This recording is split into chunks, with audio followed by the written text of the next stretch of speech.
welcome back to another episode of Tell Me More with me, Tony Moore. All right, hopefully you have enjoyed my interview with Laganja Estranja earlier, with Art Khan, who's the costume designer and stylist for RuPaul's Drag Race. And now I get to talk to a good Judy, Miss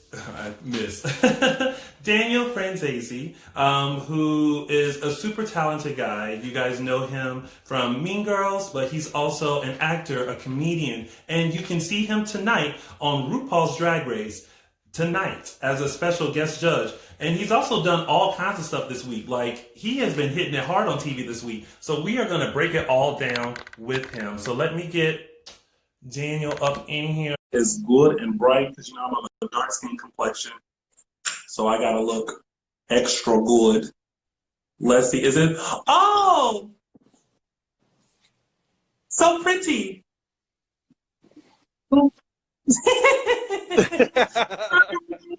How are you? Good, how are you?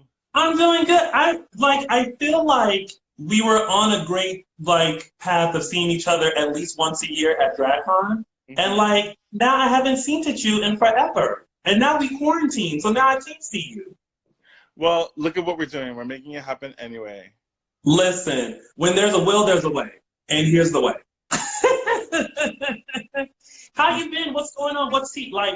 This week can just literally be deemed Daniel week, because you were on Bibi Zahara Benet's video that came out this week. You was on the Funny Dance Show on Eve that came out this week. Now you on RuPaul's Drag Race. It's coming out tonight. I mean, does tomorrow she say I will be doing DragCon Live, and Sunday my podcast premieres. What? I mean, listen, who's keeping the train moving? Look, when you gotta fight the Fame Monster, you need to use every weapon in your drawer. And you came out guns a-blazing. Okay, so let's talk about everything. Okay, so first of all, the Funny Dance Show, which I was living my entire life, seeing you live your entire life. I mean, who was she channeling up there during the dance? Well, it's funny you ask, because when I was doing Rocky Horror Show in San Antonio, Texas. Yes. With Ginger Minge, Laganja Estranja, and Cynthia Lee Fontaine. Mm-hmm. And I was living with them while we were doing this. Like, we were in house. That's a reality show in itself. Bitch, it was like Untucked it was like you rehearse for 4 hours and then you're on Untucked for the rest of your day. Like, there was tea spilled, there was wine spilled. Me and Ganja smoked some blunts. It was wild. But so I'm in rehearsal for this show. And then we get right to the dress and tech, and I'm like, I have to leave and go to LA. You know, that whole I'm like, I have to go to LA for 2 days. They're like, well, you're off one day. They let me get off early. I mean, I was Eddie in it, so in Rocky Horror. So I come in, I sing my song, and I leave, and that's it. I'm dead. Right. So it's like I didn't have to really be there for the whole rehearsal. So luckily they let me rehearse mine a bunch of times on the one day, and then I flew to LA, and I had 2 days of rehearsal for Funny Dance Show. Came back, had opening weekend of our show, and then on that Monday flew back and filmed. That is, bitch, I would have been tired. I was so tired. Laid out. Because I'm a dancer. I'm an actor who could move. You know what I mean? I'm not like yes. a dancer, you know? And it's yes. And if I have time to run the choreography, but I'm also doing a whole nother show in my head. But luckily I was living with Laganja, who was like, I'm going to teach you how to Vogue in 2 seconds. Let's do. So she was teaching me how to Vogue. We got stoned and Vogued in the living room for hours. It's so fun. This is what I do for a living and get paid. I love it. So now that all makes sense. The Venus flytrap, the green, the voguing. You were very Laganja Estranja adjacent. Yeah, I was. If it ain't yeah. I ain't interested. No, we were my friend, the comedian A.B. Farrelly, she said, you look so good, I want to smoke you.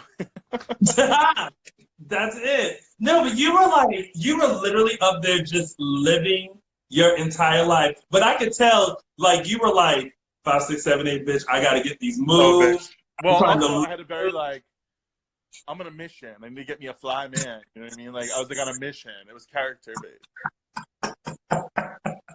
I love, but congratulations because you won $10,000 for the 826 LA and Travel Mart Yes. charity. Yes. Yeah, you listen. She does her research. She knows. I was just like, 10K, here you go. By the way, they DM'd me on Twitter and they were like, thank you so much. You could send the check here. I'm like, bitch, call E. I'm like, I'm like, we are in a crisis. I'm like, that's not my check. I was like, I'm sure like, E got it down. We shot it a year ago. I'm sure E got it down. I'm sure they already know they're gonna pay you. It's like it's down to a science. It was already in payroll. Like somebody just got to put it in the mail. They're calling me for the money. They're like, excuse me, you know that money you won for us, we don't need that right about now. Can you send us that check, please? Yeah, right. I'm like, I'm like 826. Let me hold $100. Let me just loan me. Hold it. Let me just hold it to the end of the crisis. Just hold it. Just just for a little bit. Like you can spare that, right? I mean, I won 10,000 for you. Just a tip. Well, that was great. Like that show is so funny because like it's so meant to be like not taken seriously, but it's taken seriously. It's like watching a house pageant in your house of like you and your friends. I do think there are other shows out there that have people that don't normally dance.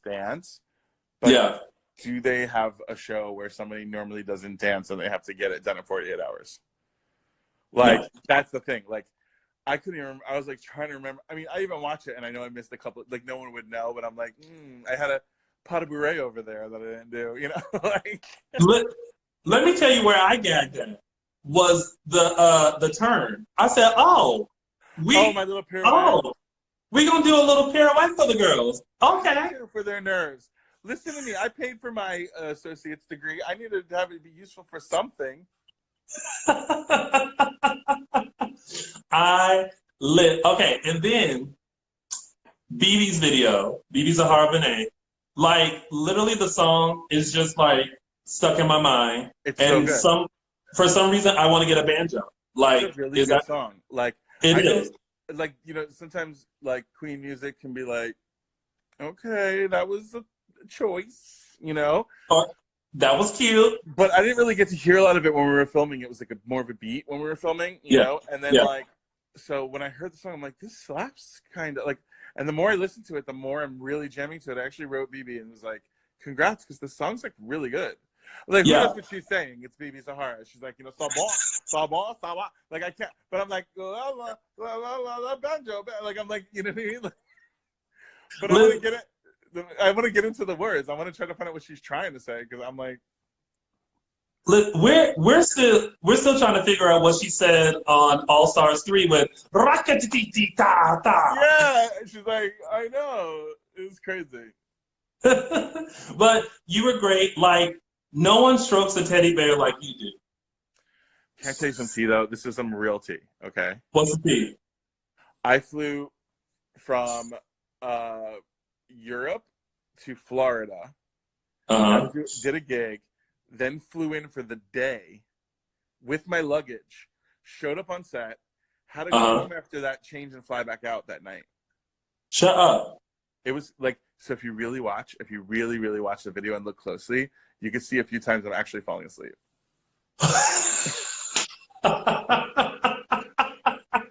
Stop it! No, it's real. But my character is supposed to be sleeping.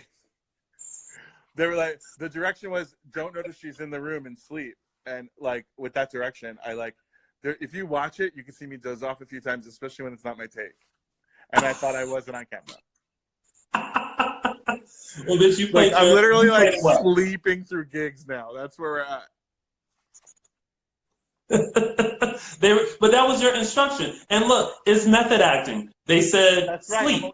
Real recognize real, Tony. That's why you know. Real recognize real. So you was like, I've been practicing this for many years. I got this. And you did it.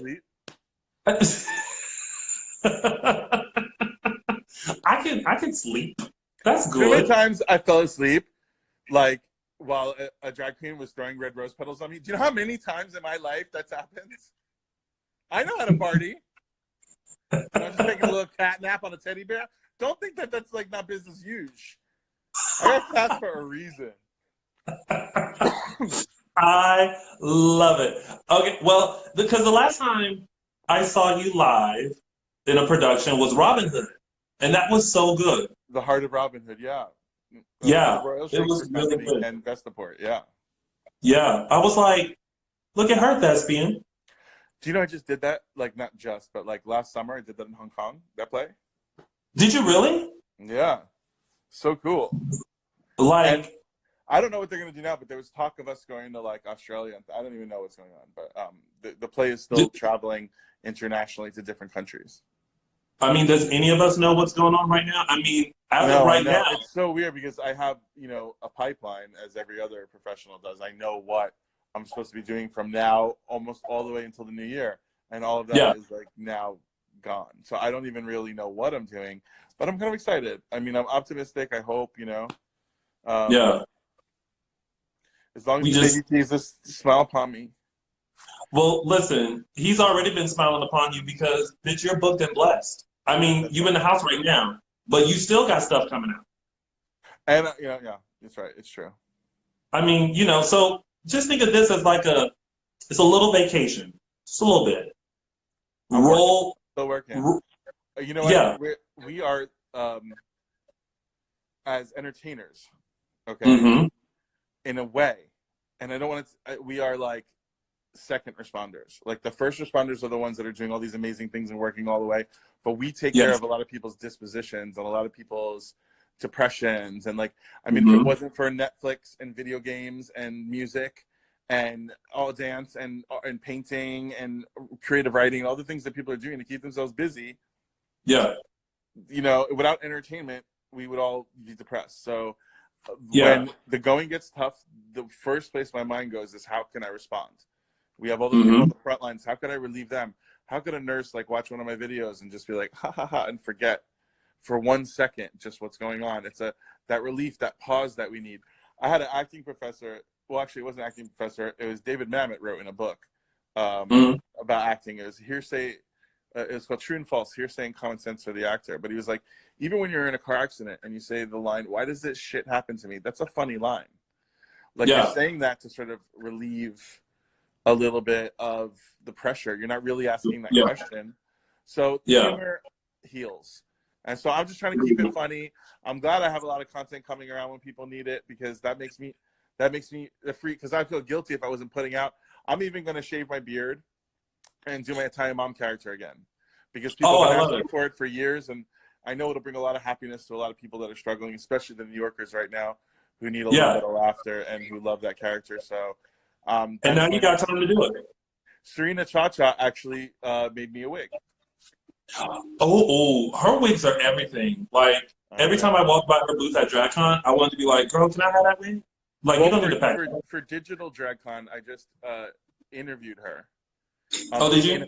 in her booth, and it's gonna air tomorrow Okay. on Wow Presents. They're gonna do these little digital segments of like basically visiting people in their homes as if we were going to the booth, so people can catch up, Hmm. find out what their favorite queens are up to, and see Yeah. and be able to purchase merchandise and wigs and whatever. So Yeah. that was really cool to be able to do. And while we were doing that, she found me the perfect wig. I love it. That's like literally the creativity that's been coming out of this whole thing has been amazing. Like if you have Because not seen an the I shake and drag goes I show, got at my crib are not gonna make it happen. no, those are Party City wigs. I'm gonna need you to. Tired, thirsty wig. You need to This is dip her in actually, all I'll the show you water. what this wig was for. This would actually be funny to show you. So I did a benefit. Uh-huh. I had to, it was for, I'm an AIDS activist. I work with Elizabeth Taylor AIDS Foundation. And Yes. they were giving an award to another incredible activist. And I was presenting the award. But Uh-huh. what I wanted to do is dress up like the activist when I gave the award to that You person. always go so full out. So if we're going Snatch Game now, let me I didn't even plan this, honestly. I didn't even plan this. It happens to be here. Okay. Tell me who you think I am. Okay. Oh my God, I'm so excited. I've always wanted to play Snatch Game. Oh my God, I have to take my glass. I look like a hot ass mess right now. Hold on, don't look, close your eyes. Okay. The audience. My eyes are closed. I need a mirror, so hold on. Okay. Okay, who am I? Bruce Vilanch. Yeah, Bruce Vilanch. I cannot. Dead giveaway. I didn't have the balls to do it. Why not? I showed up at the event and I was like, I can't do it, and I took it off and I didn't do it. So you got scared. So I just have a Bruce Vilanch costume in my house. I feel like he would have laughed. He would have loved it, right? But the person who introduced him made such a heartfelt, like almost tearful thing about how wonderful he was. I wasn't gonna come out like making fun of him in drag. Do you know what I mean? Like I was like, I might have another opportunity to do this to Bruce Vilanch. Like, do you know what I mean? Yes. Well, now you have that in your pocket. Yeah. I love it. Well, okay. Now, speaking of Snatch Game, you was on the RuPauls of the drag races this evening. First of all, like, how excited were you? Because I feel like no one can be as excited as Leslie Jones was last week. I was definitely excited. Look, you're interrupting me in my day. You're interrupting me on my day. I'm doing this on my time. Well, this is my time right now. This is me and you, like, spilling tea and talking. Right, so business huge. Okay, so anyway, what was the question? How excited were you to be doing Drag Race and to be there? Oh my God, like really, like me and Jonathan, and he's so excitable. Jonathan Bennett, if you've ever seen him talk, he's like, oh my God, oh my God. You're like, fucking show, dude. Like, you know what I mean? Like, if you don't know him. Yeah. Like, if you love him, that's what you love about him. He's literally like a puppy, right? Yeah. But I was matched with him. Like, we were just like two puppies. Like normally, I'm the calm, collected one, and I'm like, dude, like, let's do this. He's like, yeah, you're right. Okay, oh, you know what I mean? Like, whenever we're doing shit, like, I kind of rang him in, but there was no one to wrangle us in. Like, his boyfriend James was there, and I think he was like, well, what do I do? Because it was just like, we were just like peeing on newspapers and like eating shoes. Okay, in 3 words, without giving anything away, how would you describe? Can I just tell you something? Yes. Somebody just oh my God, pointed out- Jonathan Bennett is here. Hi, Jonathan. Oh, Bennett, we're talking about you. We love you. Hold on one second. If you just scroll up 2 above Bennett, I didn't even realize, but I puffed at 420. You did. On 420. Now I don't even care. This is porcelain, by the way. I don't smoke out of a can. Oh my God, 420. Happy West Coast 420. Wait, do you realize it's 420 on 420 though? Today's not 420. Yeah, it is.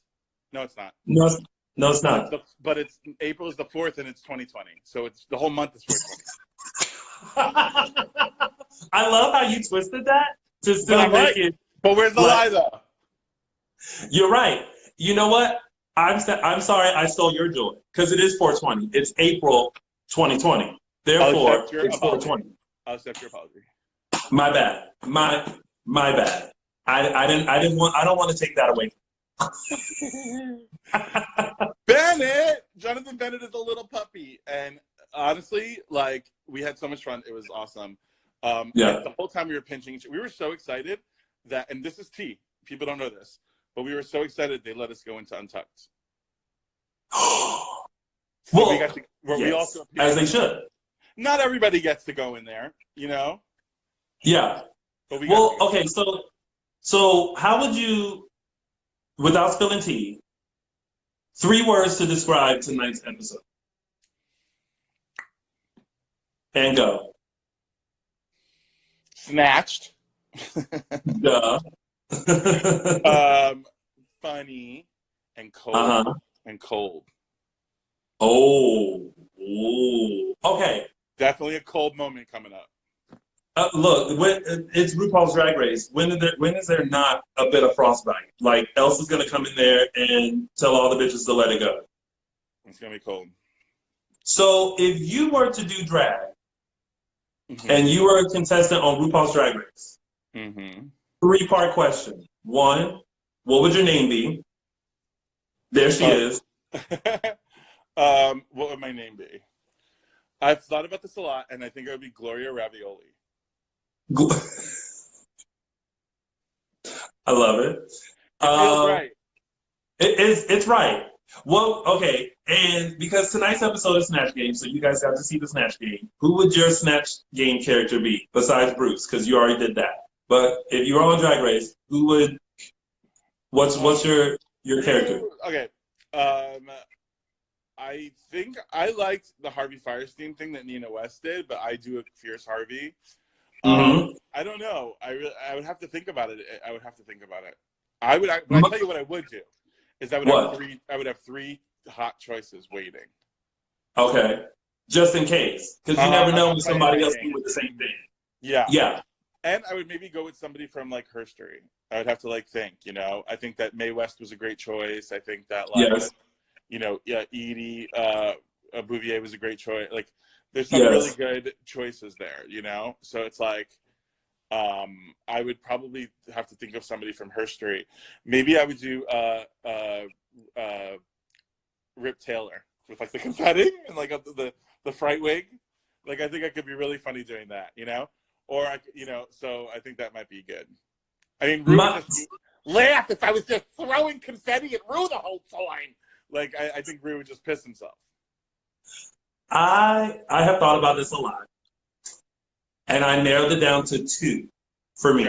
You have drag names?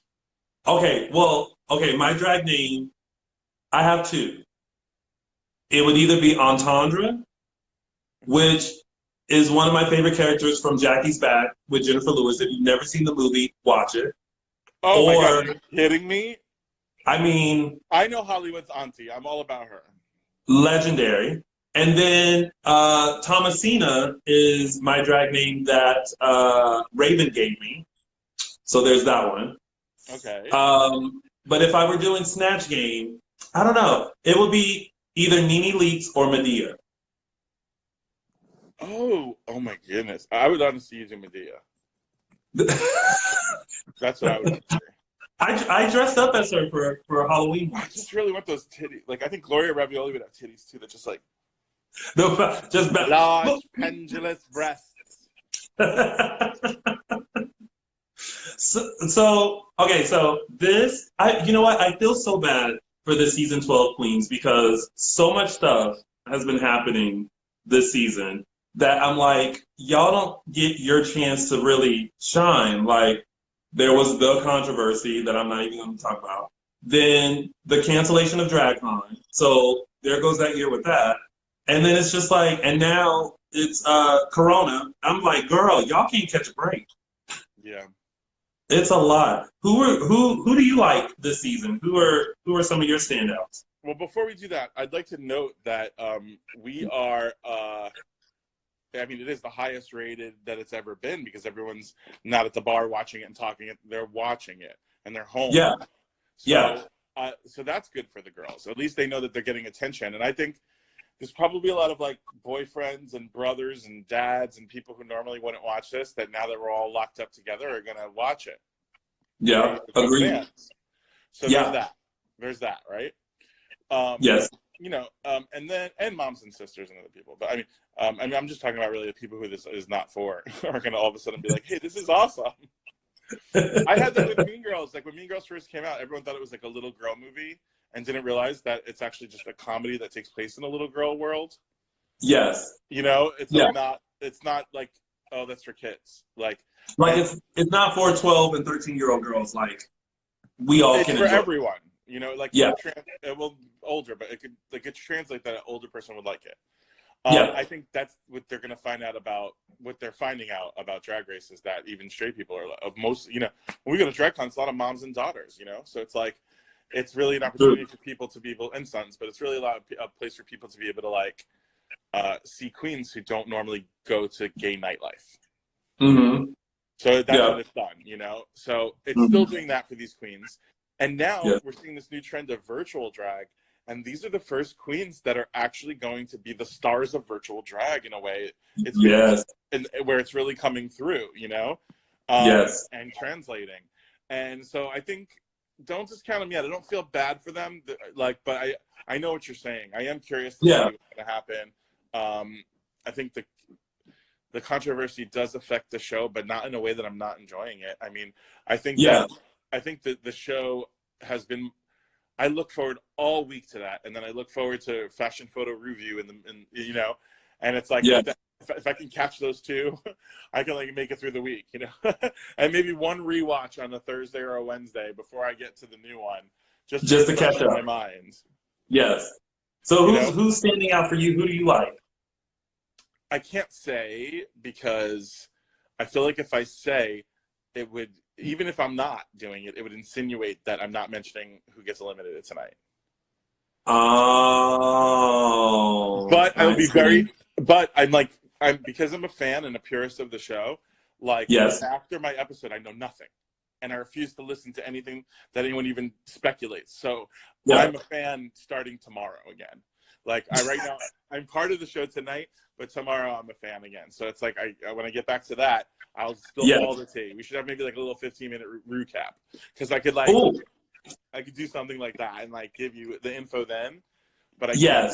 Who are you rooting for? I really like Gigi Gorgeous. Fierce Queen. No, Gigi Good. Oh, Gigi Good, yes. Gigi Good, sorry. Okay. I actually was sad that Nikki Doll got eliminated last week, but I was happy that Heidi and Closet stayed. So that was a mix of emotions. Who else do I like? I do like Heidi because she's funny. I love a good funny queen. And like not even on purpose. Like she's just so one of those people. There's people who like say funny things, and then there's like Bianca. And then there's people who like say things funny, like Tammy Brown and Heidi. I think Heidi just says things, and it's just so funny the way she says it.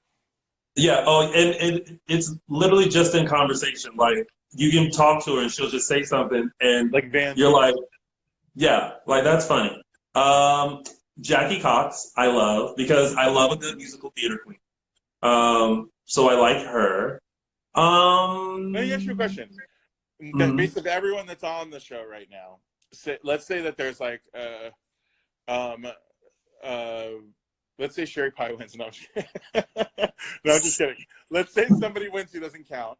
Who would you give Miss Congeniality to? If everybody was in play. If everyone was in play. Right now, at this moment, probably Heidi. Yeah? Yeah. I have Rock'em Sakura, I think, right now is like my Miss Congeniality. Currently, like, because she's so endearing and like loves the game, and nice to her sisters, and I think that I still, she's my favorite right now for that, and that's what that. Yeah. I'm going to plug my battery. There it is. Yeah, and I was actually really sad that she went home, because I felt like she should have stayed. Because I feel like she had the talent and the gear with her to go further, but not the confidence. Yeah, I think when you come to Drag Race, you have to know who you are as a queen, and you just have to stick to that. Who do you want to see on All Stars? Oh, there's so many people I want to see on All Stars. Do you know who I would love to see on All Stars? Who? Sugar Cane. Yes. I think Sugar Cane, like, I spent maybe 18 hours with her the night of Life Ball, and like the only person in the entire like city of Vienna that still looked the same as when we were in the lobby getting ready for the car to come. Like, I don't know how she did it, but like it was just like every hour after midnight, like the girls started to fall apart. You know what I mean? It'd be like, I'm taking these shoes off, honey, I can't. Or because in Vienna you have to climb up like a stair of 100 stairs, and No, ma'am. She was like in knee, if I'm right, knee high, like lavender, like pump boots, and just like going like nothing. I mean, it hurt her, but she was like, I'm not changing my look. I might life ball. Like, and I was like, bitch, I love you. It wasn't until like we got to breakfast that we like really got normal, but like because we like took a shower, but we were going. Really, I do love her. She has such a lovable personality, and she's so sweet. Yeah, I just think that she like is somebody who got the confidence that she needed on the show after the show, is why I brought her up, and has like, and the look is just like bam, like on point. Yeah. I really want to see Angina on All Stars. I would love that too. I felt like she's deserved that since the first one.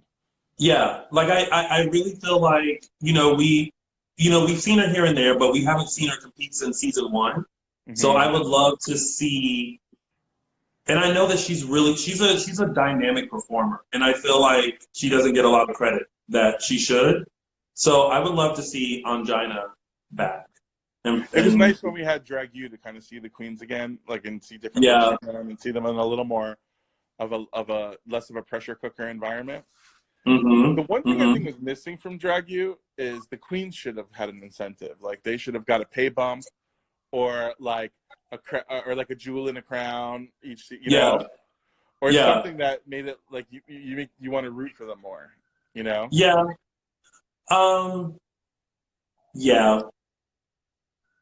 Yeah, I agree.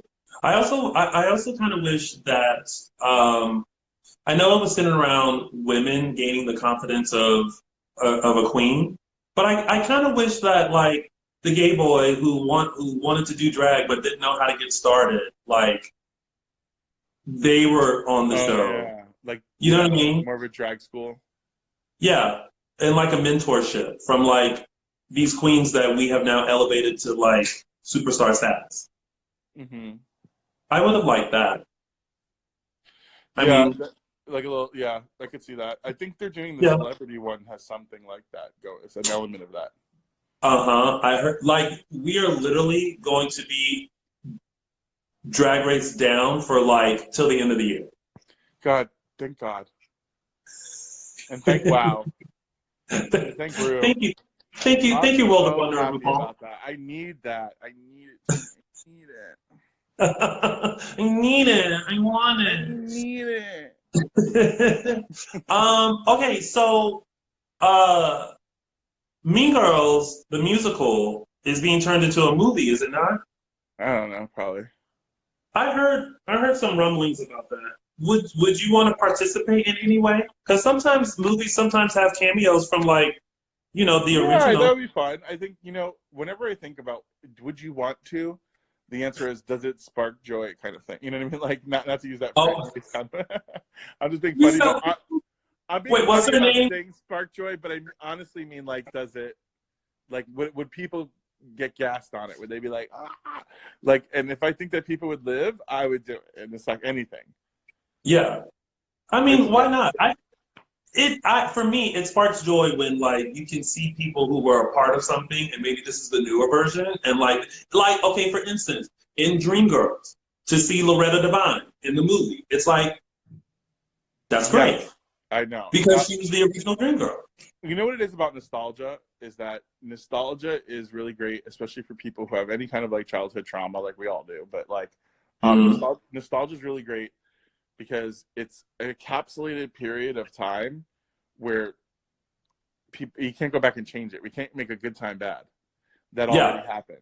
So you take a movie like Mean Girls or anything, or Dreamgirls or whatever, and you think about your friends that you had fun with that, the time you sang that song, the performance you saw that floored, or whatever it is, and you keep identifying it with good times of the past, and then you can't like screw it up. So it's a safe, encapsulated place. So whenever we see someone that we love from the past or something like that, we get that little warm, fuzzy feeling of just like everything was okay then, so everything's going to be okay now. And it's like, so I love to supply that for people. I lean into the Mean Girls thing. Some people shy away from it. Like Jonathan's really shy about it. Right. Like that, like it's become so. I'm kidding. He brings it up all the time. I'm just kidding. I was gonna say, like, first of all, he did a whole cookbook on it. Like, girl, I know, I'm fucking with you. I'm just kidding. Like, no, the reason I lean into it is because Damien had a big impact on a lot of queer people of size and just different looking queer people. It was a way for like guys in high school to be like, oh, I want a friend like that, and it kind of made it easier for a lot of queer kids.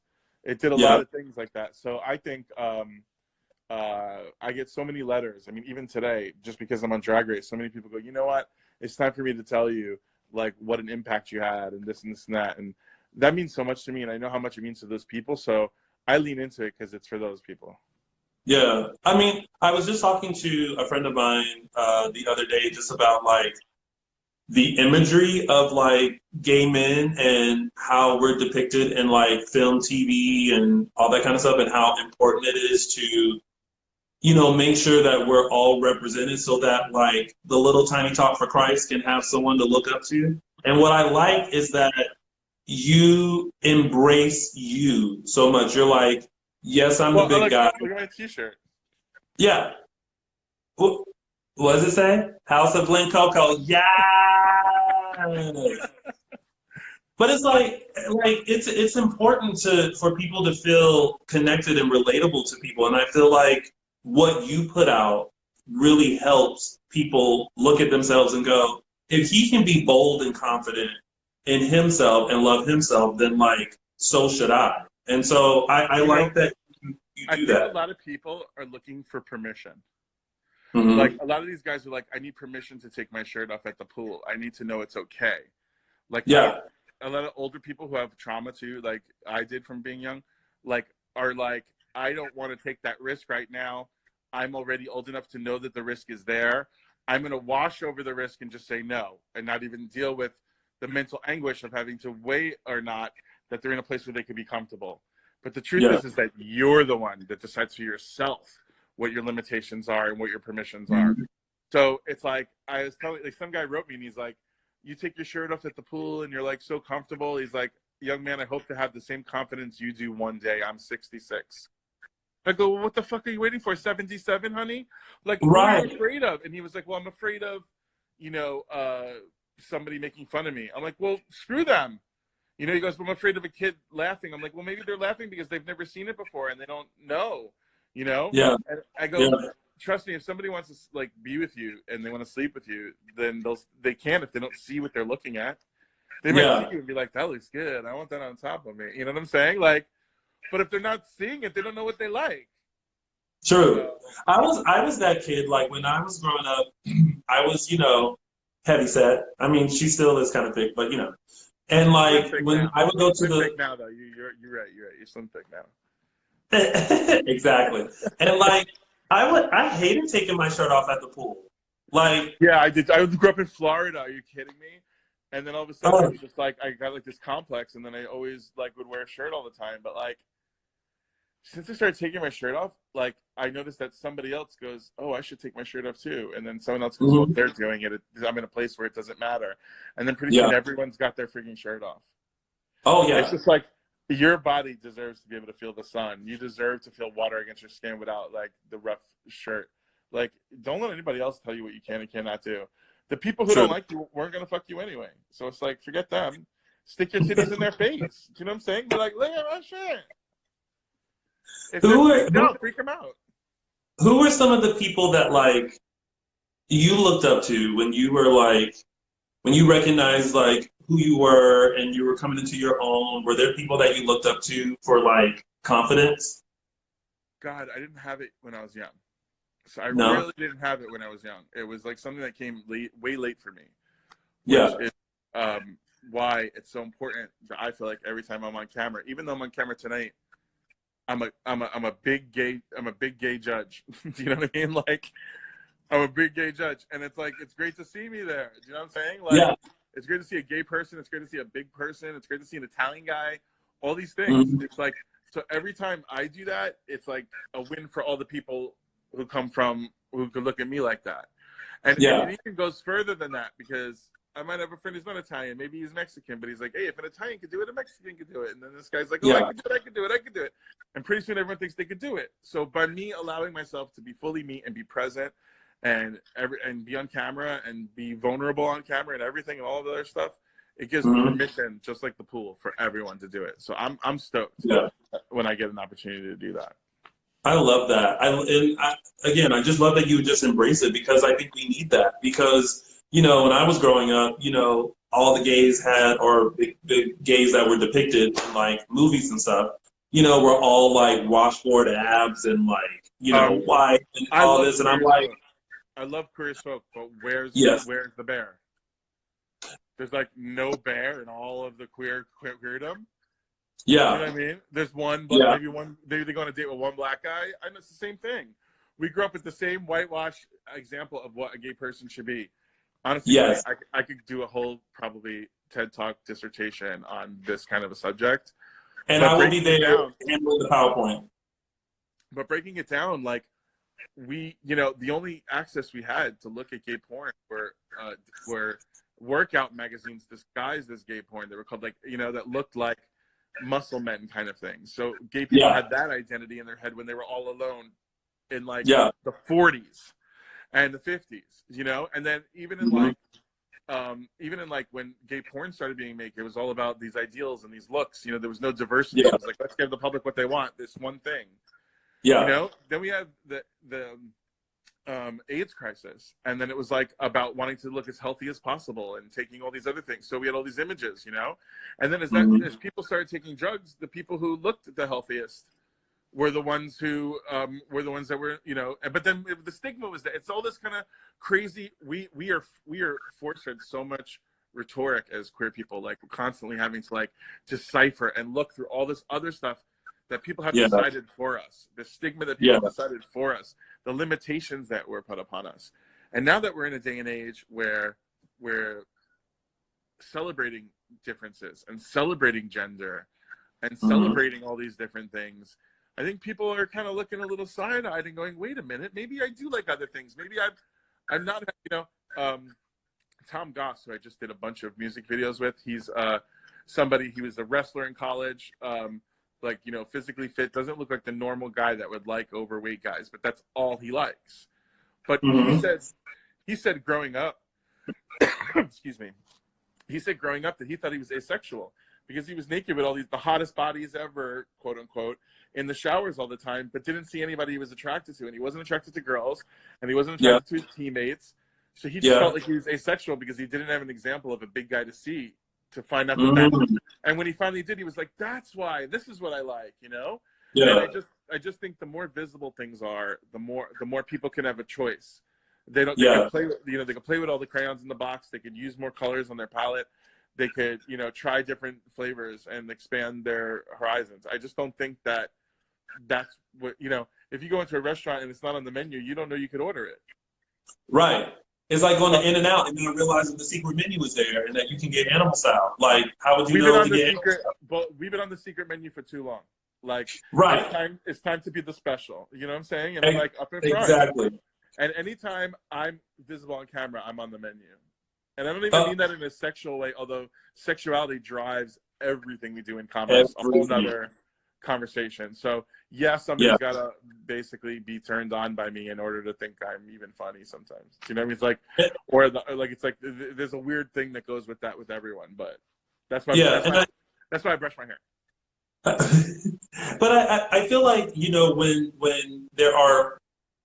there's more visibility of diverse types of gay men, it allows you to really look at it and, one, maybe find someone that looks like you, two, appreciate the beauty in many different aspects of a gay man, and to also realize that, like, a gay man doesn't have a specific look and a specific type. Like, we're just like everything else. You know, there's big, there's tall, there's small, there's short, there's built, there's, you know, average, there's, you know, there's all this stuff, and it's okay to embrace that. You know, like, you don't, if whatever your type is as far as like who you are, it should be represented, so that way you feel confident enough to say, hey, you know, I see someone else like me representing me, and that makes me feel good. instead of looking at someone and going, oh, do I have to live up to that standard? Do I have to look like that in order to, get that and be that, So I was just using this example. I did a live before this, and I was just using the same example, but I'm going to start using it even more. But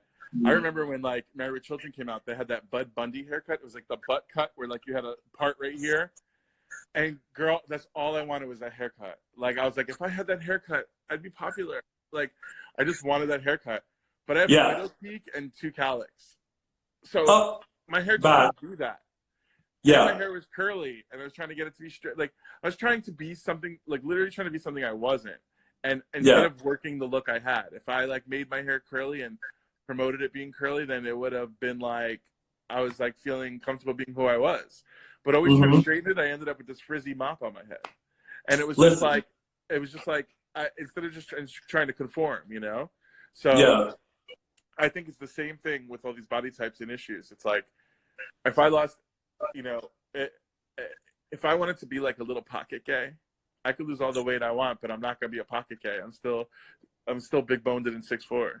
You know what I'm saying? Like, So it's just like, it's not the thing. I learned that a long time ago, because when people used to be like, "What's your stats?" like online, and they want to know like everything, like right, like you had to put your resume before someone would say hi to you. On old AOL. But I used to never put my real weight. It wasn't that I was embarrassed of my weight, but it was just like, if you looked at my number, it would never in a million years would you guess that that's what I was, because I also had muscle under it, and I was really tall and big. Yeah. So it was like, I realized that, like, I can't go by what everyone, what the normal standard of a person is for me. Yeah. Because what's normal? I used to hate typing in that I was Black, because the conversation would stop immediately. You mean oh, really? Yeah. So when they would ask for age, stats, location, and I would give them everything, and then I would say that I'm Black, it was like, and we could have been having the best conversation ever, where like we were connecting, we had the same stuff in common, and without even seeing a picture, because I was Black, they were like, nope. And I was like, and where does that come from? That comes from a lack of exposure, a lack of seeing sexualized Black gay males on television, a lack of, like, this whole new generation of kids that are coming up are going to have such a diverse palette of people that they date. And like, I mean, with sexy scenes, like, what we did on Looking, and what's going on Pose, and what's going on all these other things, there's just other things to see. And I think that the more of that, the better, because you had people hang up on you because they were like, what's that? I don't know. That's unfamiliar.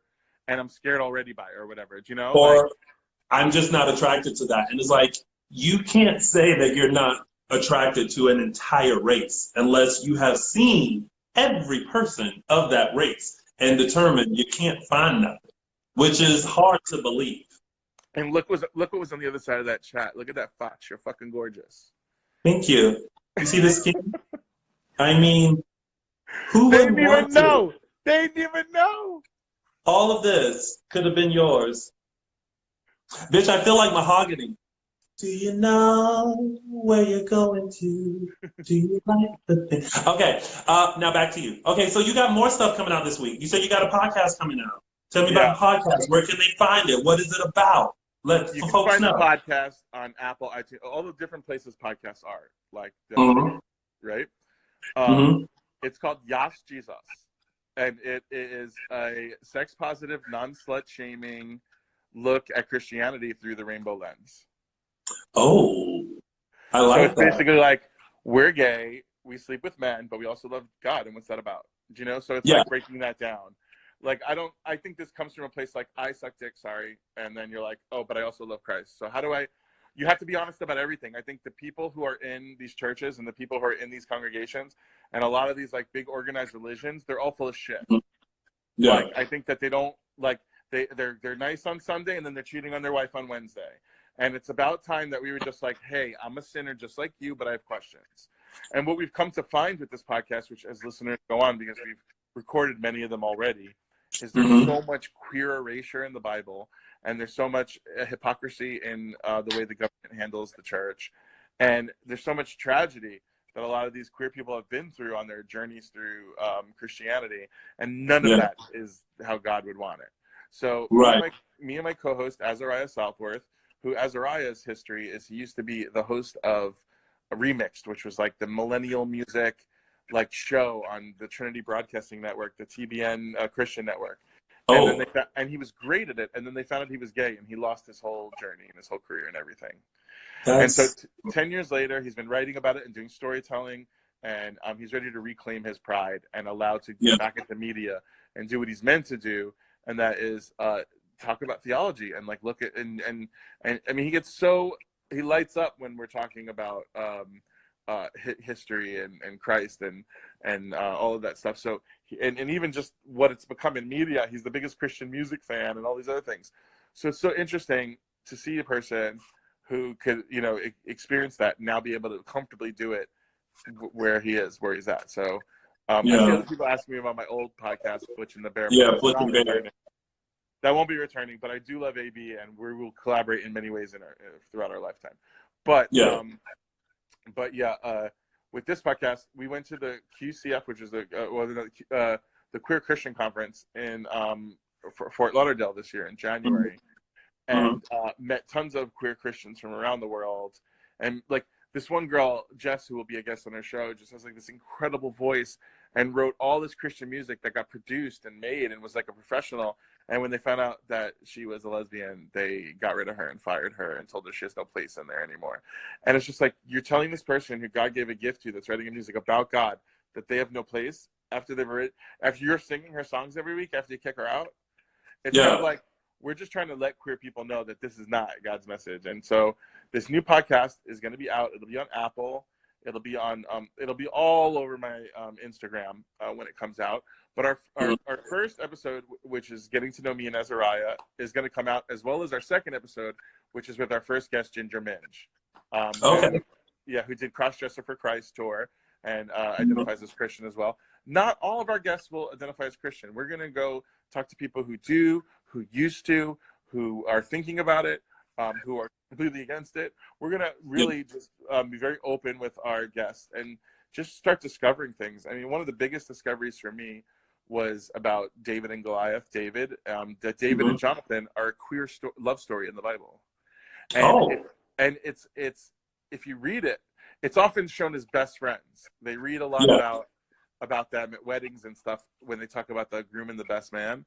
But like it's the main covenant between the two main covenants of love between people in the Bible are between a man and a woman and a woman. Ruth and Naomi and David and Jonathan are both these hidden queer stories in the Bible. And let me tell you something. When you read 1 Samuel thinking that and read it again, you're going to be shocked because it all comes forth. Even David said in the Bible, one of his quotes was that the love of Jonathan's was more than that of a woman. I mean, there's more to be discussed, and it could go on, and hopefully it'll go on in our podcast. So if anyone wants to watch Yosh Jesus, you can follow us at Yosh Jesus Pod on How many S's? 2. YASS Jesus Pod POD at Instagram, or you could tweet us your prayer requests, your praise reports, or if you or someone you know is a good guest, you can email us at yoshjesuspod@gmail.com. Yes. I mean, I just live in the truth that, like, you know, God loves all and God forgives all. So do we. Also, God's friends are liars, thieves, whores. Like, he would be at the front of the Pride Parade. That's like my friend. I'm saying, like there's no God would go to the lowest of the low that he could think of, then find that everyone else was persecuting. So God would be on our side. And we also think God is genderless. Like, if you think that God is like only a man or a woman, then like it's just not. He's so powerful. He's more powerful than any of that. So there's all this kind of stuff that we talk about, you know. Also, God was asexual presenting. He was ace presenting. So if that's the case, and that's what everyone's arguing about. Now, if you go back and look at Million Moms and places, and when Martin Scorsese's like The Last Temptation of the Christ came out, it showed God having like a sex dream about Mary Magdalene, or Jesus having a sex dream about Mary Magdalene. And then like that was such a controversy that there are picket lines everywhere. Well, if you're saying God doesn't have sexual thoughts, then you're saying God's asexual. And therefore, God's in our rainbow. He's LGBTQIA. So you better respect the rest of the people in God's rainbow. And so we're coming from it from that kind of place. We're using their own logic against them. I mean, like talking to mothers that are pregnant and saying, well, if you were, if you had a baby and you raised them in church, you're gay affirming. And she's like, yes. Well, what if you raised them in this church? And she's like, I plan to. And I'm like, well, what if the baby around 16 tells you I'm gay or I'm trans? Like, and I would accept my child for no matter what. And then I'm like, well, what would happen if your church told you that they didn't accept them? Well, then I would leave the church. And then I'm like, then why are you going there for 16 years? Find out now. Hold your pastors accountable now and say, how affirming are you of my child's future? And if it doesn't fit, then you got to leave. We got to hold these people accountable. God is love. God is everyone, or you're out. God don't want no perfect people. If you're not perfect, you don't need God. If you're perfect, you don't need God. So go home. Yeah. And trust me, ain't no perfect people. This is for the not perfect people that need to come here and like work on ourselves. That's why we're here. So if you're perfect, then get the fuck out. I'm sorry. Like, that's how it is. Then bye-bye. The door's that way. And look, we're going to curse. We're going to be real. We're not going to be gross, but we're going to be real. And we're going to be like, it's true. This happened. This, I hook up. I do these things. I am a sinner. Like, now what? Now what? Right. And this book is for us for that. And so I think it's really interesting. Both Azariah and I are conversion therapy survivors. So I think this is something that we're able to channel all of that and say, there's a place that told us that you're trying to suck the gay out of us. Although I love the gay sucked out of me. Oh. No. I'm sorry. I couldn't leave that one on the floor. I'm sorry, Jesus. I couldn't leave that one on the floor. But here we are saying, like, you know what? You thought all we wanted was marriage equality. Well, bitch, we want our God back. Yeah. Yeah. Bringing it back to Drag Race, like, I was at the finale where I think I saw you last. And yes, I was at the finale last season, and everybody was lit with like adrenaline. Like my little gay heart couldn't take it. I was like, oh my God, we're doing two Gaga. Like, I was just like, everything was like, and people were rejoicing and dressed up, honey, for the gods. Listen, like, the finale, they stepped up for the fashion. But I'm like, this is gay church. Yeah. I was with Azariah, and I'm like, look, this is all the God's misplaced children, and not to discount it, but we were using Ru or the show or whatever as an idol. Like, and we were like finding another way to place that love. And I was like, if everybody really knew how much God really loves them and how fierce God is and the kind of thing that God can do in your life when you're enlightened, then this would be church every Sunday. And I think it could be like that. And it just drove us more to make this podcast. This podcast came from Pulse. When Pulse happened, I was looking online for the Pulse shooting in Orlando, for those who don't know. But I was looking for a prayer for the LGBTQ community online, and I couldn't even find one. And I was like, listen, if you think we're all sinners and you hate us and you think we're going to hell, at least pray for us.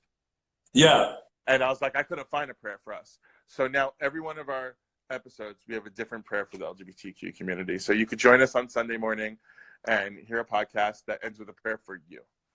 I love that. Oh, well, listen. Before Instagram shuts us off, because I got 25 seconds, I want to thank you, and I adore you, and we're going to talk soon. Yes, if anybody would like one of these t-shirts, it's currently my only source of income. So go to teespring.com/whatsupdanny and get you some fashions. Yes. All right. Well, stay safe, wash your hands, and I'll talk to you soon. All right, baby. Bye. Bye.